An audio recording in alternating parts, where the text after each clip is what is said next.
Bonjour à tous et bienvenue pour ce nouveau podcast, ma première fois, le podcast de RH Performance. RH Performance, cette belle entreprise qui intervient en recrutement, en formation, en coaching, en team building et en outplacement. Aujourd'hui, j'ai le plaisir de recevoir Francis-Édouard Paulet. Bonjour Francis-Édouard, comment vas-tu ? Bonjour, très bien, merci. Ouais. Pour la petite histoire, Francis-Édouard et moi, on se connaît depuis de nombreuses années.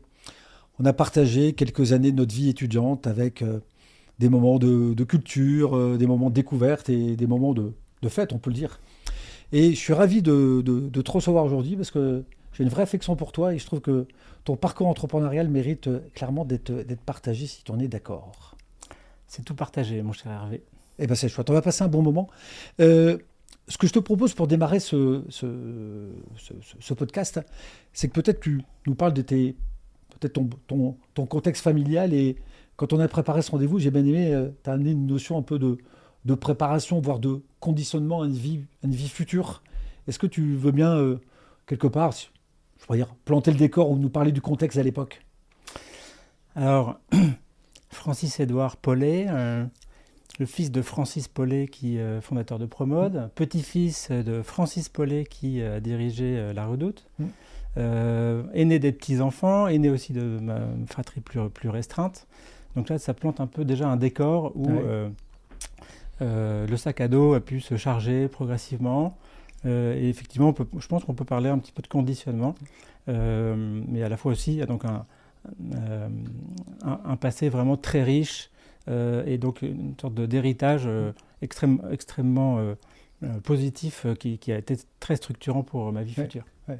Et puis, tu parlais effectivement des prénoms qu'on transmet de génération en génération, c'est la tradition, c'est un certain nombre de rituels, etc.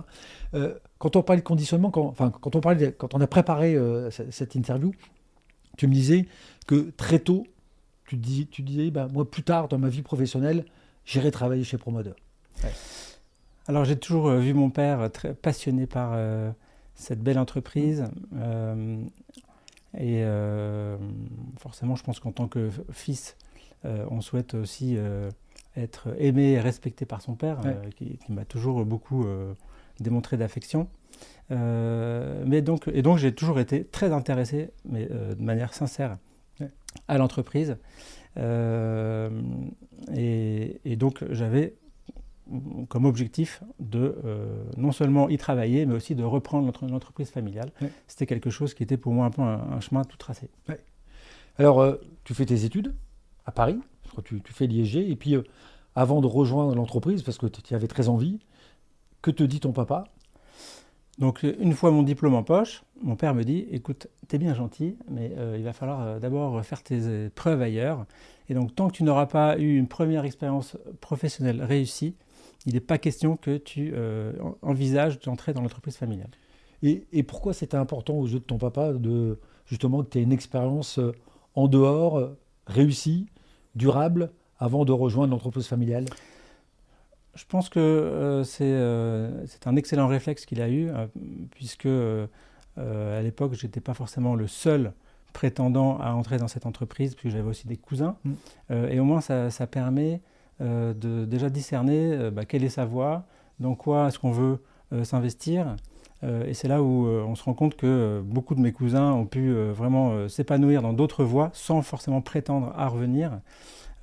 Pour ma part, donc, j'ai pu travailler 6 ans chez Newworks, qui fait de l'impression de documents et qui était une expérience qui était vraiment très très riche pour moi.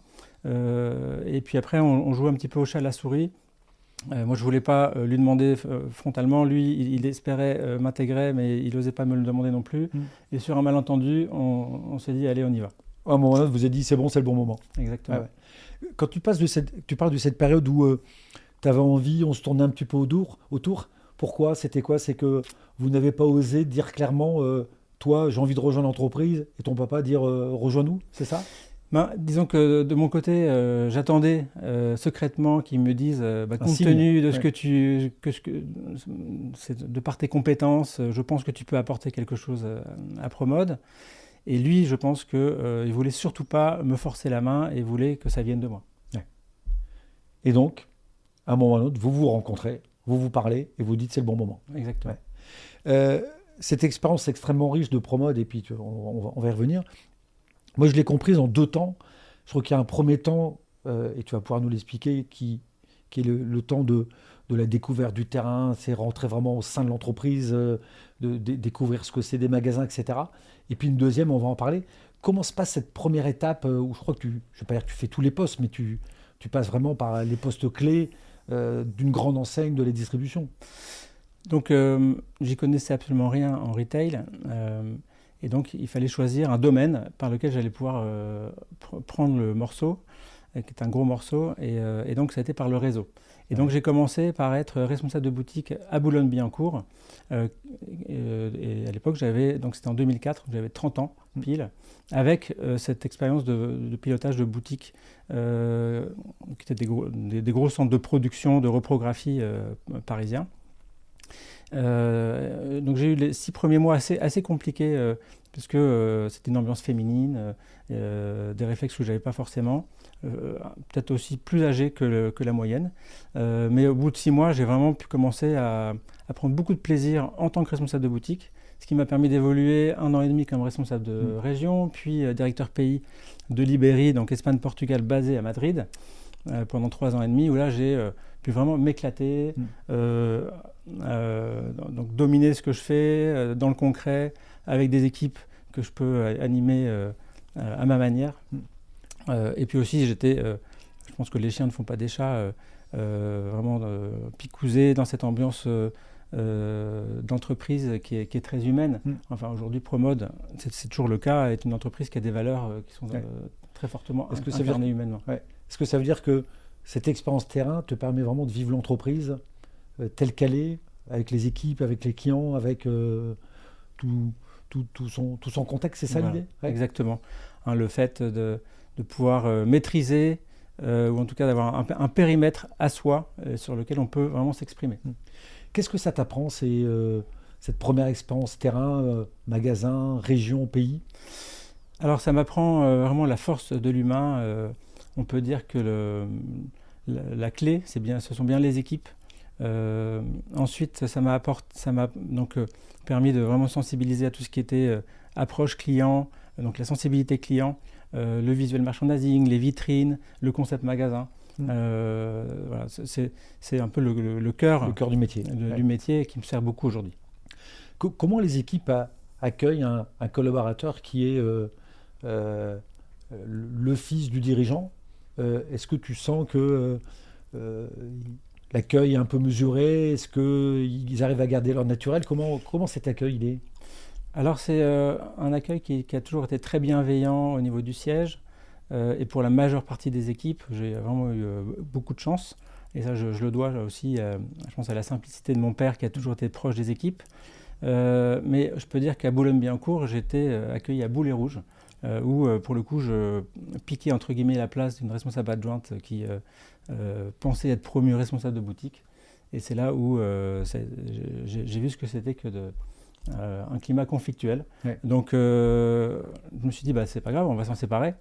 Mais les RH m'ont dit pour se séparer de quelqu'un, il faut monter un dossier. Donc ils m'ont vraiment mis à l'école d'y aller pas à pas et puis de monter ce dossier pour recomposer petit à petit l'équipe qui va fonctionner. Donc l'accueil n'a pas toujours été forcément chaleureux. Okay.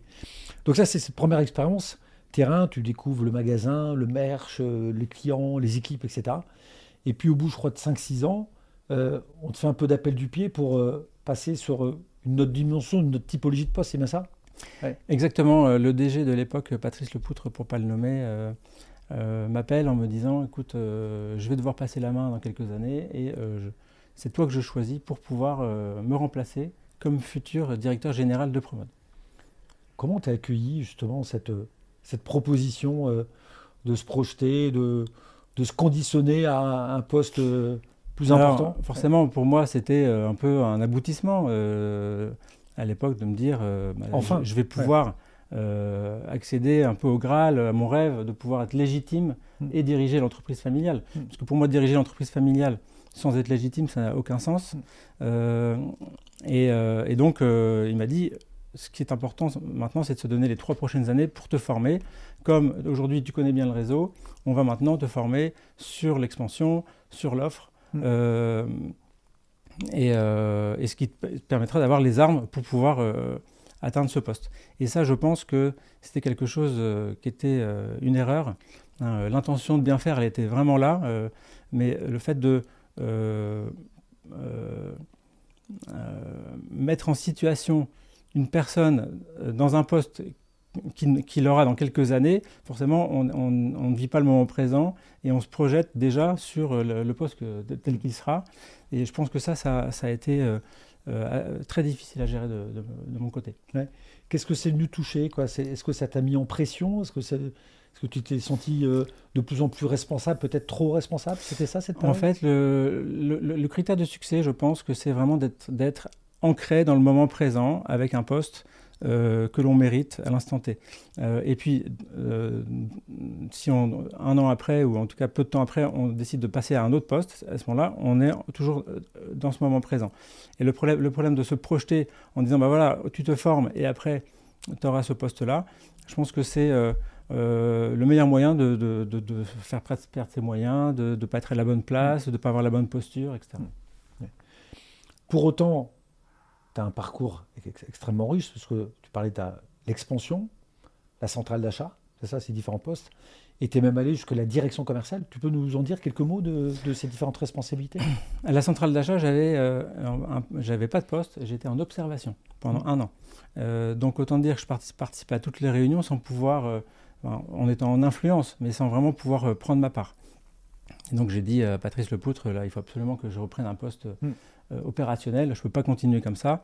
Et c'est là où j'ai pu prendre la direction commerciale groupe, qui était à l'époque la gestion des stocks, le marketing, la logistique et une partie du réseau Asie-Moyen-Orient, puisque à l'époque, Promode était présent à travers 55 pays et 1000 magasins. Donc c'était un gros morceau. Et à l'époque, justement, c'est combien de magasins au total? Plus de 1000 magasins. Plus de 1000 magasins sur autant de pays. Ouais. Donc un sacré périmètre, on peut dire. Voilà, donc je passais ma vie dans les centres commerciaux, dans les aéroports, avec du décalage horaire. Un vrai businessman. J'avais plus l'image d'un hamster qui roule un peu sans fin. Voilà, dans une lessiveuse. Ouais. Et tu intègres le COMEX de l'entreprise. Exactement. Ouais. J'ai envie de dire, la voie est toute tracée pour le step rêvé, pour lequel tu as été préparé, qui était de devenir à terme, ou quelques années plus tard, le patron de Promode. Et qu'est-ce qui fait que tu ne vas pas aller jusque ce poste-là? Qu'est-ce qui s'est passé? Alors, je pense que j'ai bien pris mon poste. Après, avec quand même beaucoup de sujets qui me dépassaient complètement. Autant je maîtrisais bien le réseau de magasins, mais autant il y a beaucoup de problématiques que j'avais vues de loin, mais pas forcément de manière concrète. Donc je pense que c'était peut-être un petit peu vite. Et puis il y avait aussi toute une ambiance d'influence politique, beaucoup de réunions, qui fait que je pense que je ne me sentais pas à ma place. Et un besoin fondamental de revenir aux sources, à moi-même, et de créer un projet qui me ressemble. Et ça veut dire quoi? C'est qu'à un moment ou à un autre, on te propose plus ou moins ouvertement le poste, ou est-ce que c'est toi qui dis à un moment ou à un autre, tiens, je fais le choix de sortir de l'entreprise familiale, de ne pas réaliser ce qui était peut-être ton rêve à l'époque, et de partir sur autre chose? C'est ça l'idée? Là, je crois que tout ce contexte familial, en étant le fils, le petit-fils, le fait d'avoir aussi un chemin un petit peu tout tracé, je me suis rendu compte qu'il fallait absolument que je reparte de zéro, que je crée quelque chose qui m'appartienne vraiment, et de repartir d'une feuille blanche. Ouais. Donc c'est vraiment ce besoin de liberté, de me réapproprier ma vie professionnelle, qui a fait que j'ai annoncé à mon père que j'allais quitter l'entreprise. Et donc je crois qu'il est tombé de sa chaise, mais à la fois très étonné et surpris, mais de l'autre enchanté, puisque c'est ce qu'il avait fait, puisque lui-même était à la Redoute quand il avait 30 ans et a décidé de fonder Promode. Ouais. Comment si on se fait ce petit voyage en arrière, ce moment où tu annonces que, pour finir, c'est plus ton rêve, tu veux faire autre chose, tu te souviens dans quel état tu étais, dans quelle ambiance il y avait au moment où tu t'annonces tout ça? C'est forcément un grand vide qui s'ouvre en face de soi. Mais je crois que j'ai aussi une foi qui me guidait vraiment dans cette voie-là. Et je savais que c'était le bon choix. Donc, beaucoup d'inconnus. On lâche quand même une certaine sécurité, une certaine reconnaissance. À l'époque, j'étais très attaché aux équipes. Je pense que c'était réciproque. Et tout d'un coup, on se retrouve chez soi devant une feuille blanche. À quel moment tu t'es dit, c'est une évidence, je ne dois pas continuer? Est-ce qu'il y a eu un élément particulier, un contexte où tu t'es dit, ça y est, je pense que mon choix est fait, ma conviction est forte? Pourquoi je te dis ça? Parce que, vu un peu l'extérieur, je me dis, tu avais une voie tracée, comme tu le disais, une sécurité, un emploi, tout ce qui va avec. Et puis le step d'après, qui était effectivement être dirigeant d'une magnifique entreprise. Et tu fais le choix de ne pas y aller. Est-ce que tu te souviens, est-ce qu'il y a eu un élément marqueur où tu t'es dit, c'est devenu une évidence pour moi, je n'irai pas plus loin? En fait, ce qui est important de savoir, c'est que je suis quelqu'un d'intègre et je ne peux pas me mentir à moi-même. Donc si les choses ne vont pas comme je le souhaite, je ne vais pas me mentir à moi-même et je vais prendre les décisions qui s'imposent. Et là, en l'occurrence, je sentais que je n'étais pas tout à fait à ma place, que je ne pouvais pas donner le meilleur de moi-même et que si je continue dans cette voie-là, progressivement, j'allais peut-être perdre la vie que j'avais en moi. Et donc c'était un peu un instinct de survie, de dire non, moi je ne veux pas être dans un placard avec un gros salaire. Ce qui m'importe, c'est d'avoir une vie où je puisse vraiment porter du fruit. Et c'est là où je fais le choix d'envisager l'impensable qui était l'entreprise familiale. Comment ça a été accueilli dans la famille et auprès des proches, cette décision de refuser le... Je crois que ça a beaucoup surpris, mais bon, après tout le monde a bien pu comprendre ce choix. Je pense que c'était un choix qui était vraiment tripal, hein, donc dans ces cas-là, il n'y a pas de remise en cause possible. Et aujourd'hui, je m'en félicite. Tu as employé un mot tout à l'heure, j'aime bien rebondir sur ce mot-là, c'est le mot liberté. Et juste amener cet élément, quand on questionne les dirigeants sur la raison principale pour laquelle ils veulent créer, 82% répondent la liberté. Toi aussi, c'est la liberté qui t'a donné envie de te lancer? Moi, je crois que c'est un mélange de liberté et de quête d'identité. La liberté de vraiment reprendre la main sur une vie qui m'appartient. Et le fait d'être un petit peu comme ça, conditionné toute mon enfance et toute ma jeunesse, m'a nie pas pour rien. Et d'identité aussi, parce que forcément, j'avais ni mon nom, ni mon prénom qui m'appartenait, même si j'ai un prénom composé. Et je pense que c'est pas par hasard que j'ai pu fonder Sigouard, qui est vraiment mon surnom et qui me correspond bien. Et le mot est fort quand tu dis reprendre. Je reprends mon identité, je reprends ma liberté. Il y a un mot fort, c'est reprendre. Est-ce que tu veux bien développer ce que tu veux dire par reprendre? Tu dis que ça ne t'appartenait pas complètement? Je pense que c'est tout ce contexte qui a fait en sorte que progressivement, je me suis peut-être laissé enfermer dans un contexte qui ne me correspondait pas, peut-être. Et donc c'est pour ça que je dis reprendre.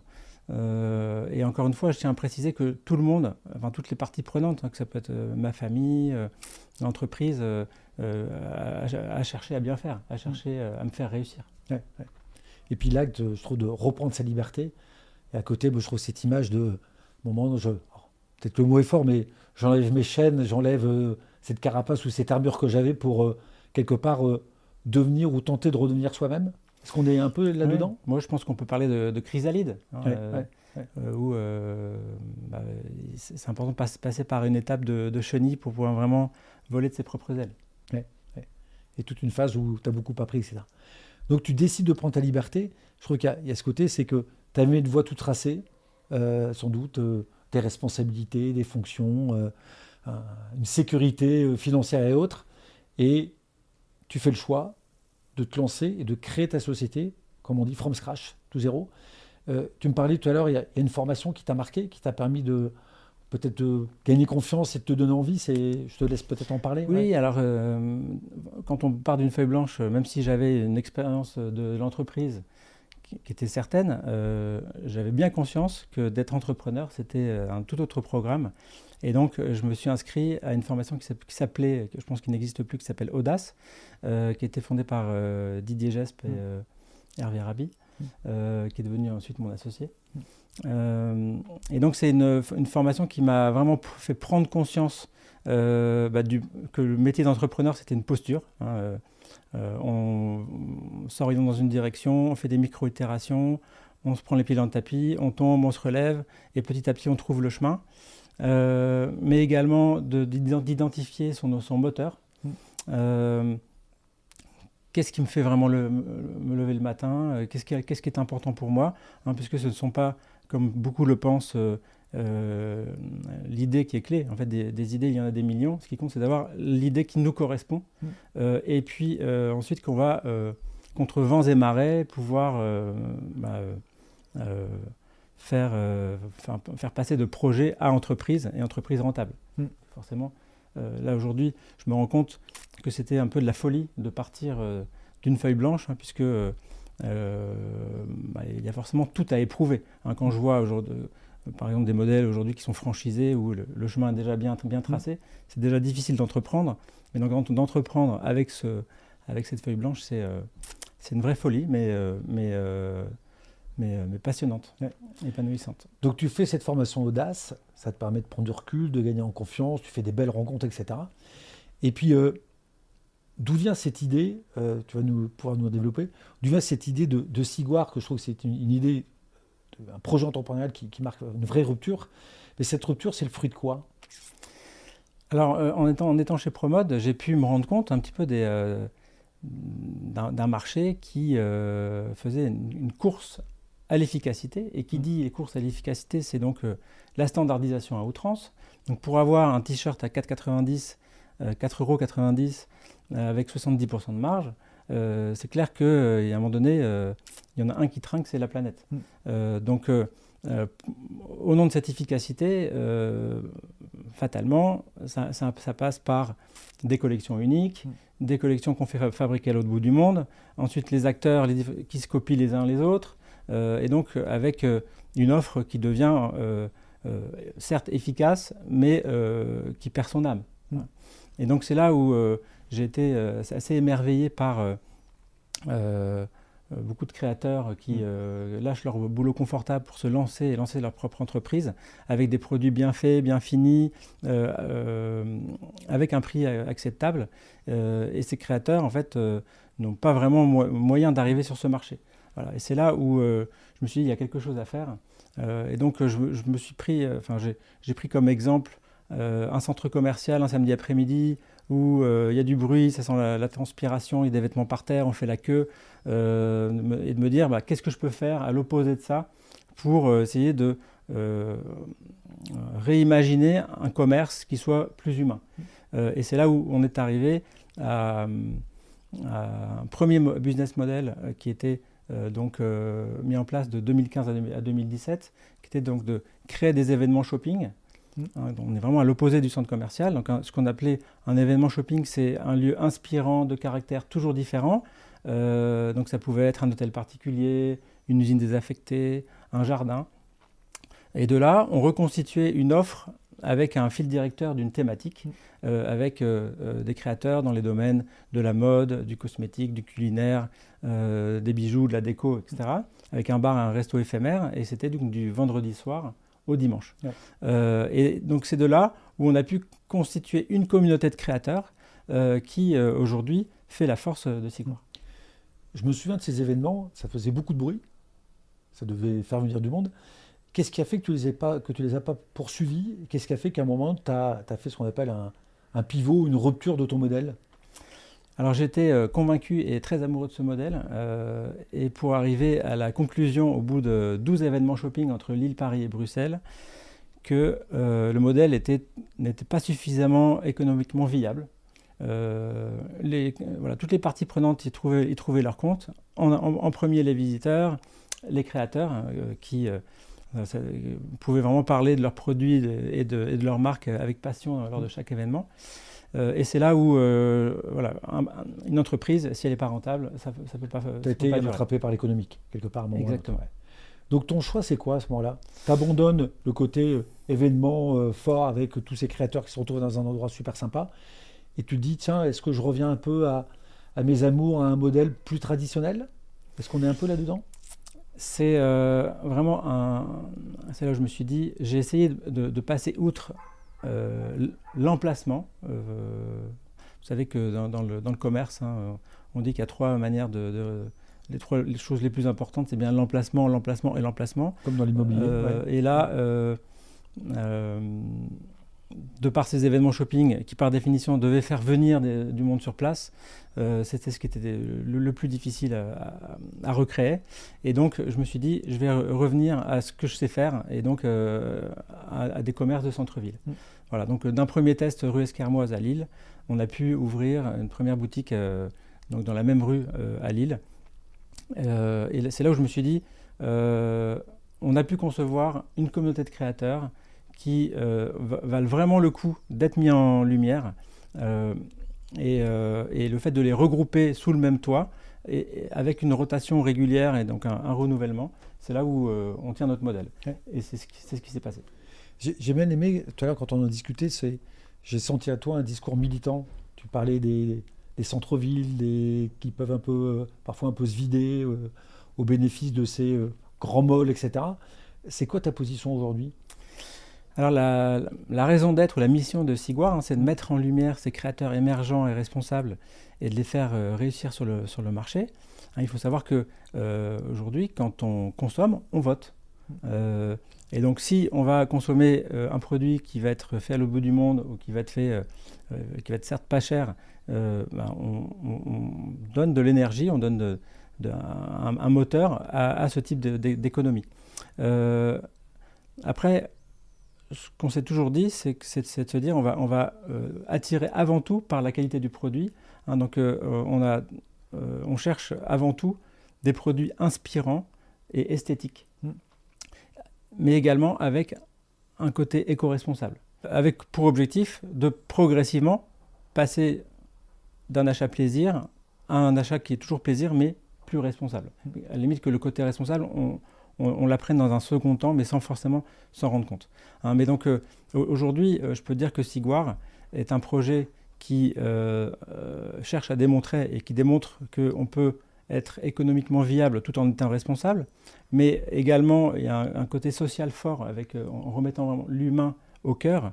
Donc c'est aussi bien vis-à-vis des clients, on va essayer de les accueillir de manière sincère, de manière authentique. C'est vis-à-vis des équipes. Je pense que le faible turnover de Siguar montre que, et aussi une organisation très horizontale, montre que les équipes s'y sentent bien et ont envie de donner le meilleur d'elles-mêmes, et aussi, bien sûr, avec les créateurs.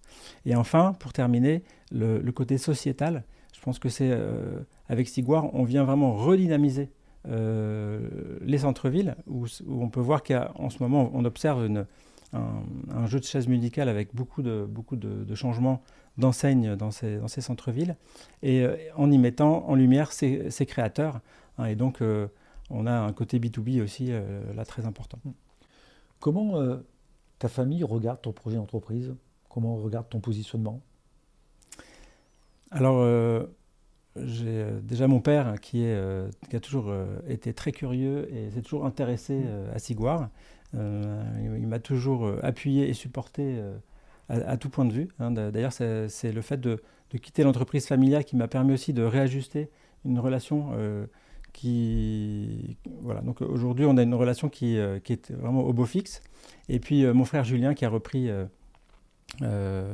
Promote, qui aujourd'hui a des engagements très forts sur le côté sociétal et environnemental, avec notamment un bilan RSE qui vient de sortir ici au mois de septembre, et avec les 50 ans de Promote qui se passent justement cette semaine-ci. Et le regard, justement, tu parlais de ton papa, tu disais quelque part le fait que tu aies pris ta liberté, que tu te sois lancé toi aussi comme entrepreneur, ça a rééquilibré la relation, ça l'a même améliorée. Tu parles d'un mot, elle est au beau fixe aujourd'hui? Elle est vraiment au beau fixe, et je pense que un père, ce qui désire le plus profond, dans son fort intérieur, c'est d'avoir des enfants qui sont épanouis, qui puissent porter du fruit, qui soient autonomes. Je pense qu'aujourd'hui, il est très fier du chemin parcouru. Si c'était à refaire, Francis Edouard, est-ce que tu referais la même chose? Je re-signe tous les jours. Tous les jours? Disons que c'est aujourd'hui le fait de pouvoir être son propre patron, d'avoir la vie que l'on a choisie. Je trouve que c'est vraiment, ça n'a pas de prix. Et donc, si ça devait se refaire, bien sûr que je re-signerais. Ok. On arrive tout doucement au terme de ce podcast.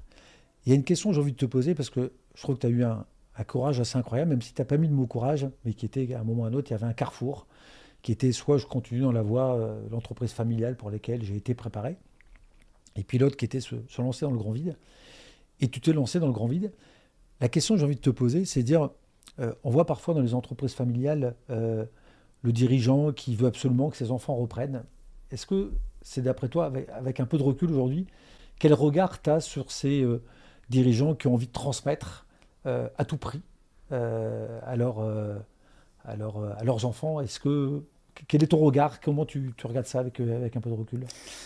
Avec du recul, j'ai la conviction que c'est fondamental que chaque être humain puisse avoir la vie qui lui corresponde et là où il va pouvoir porter le plus de fruits.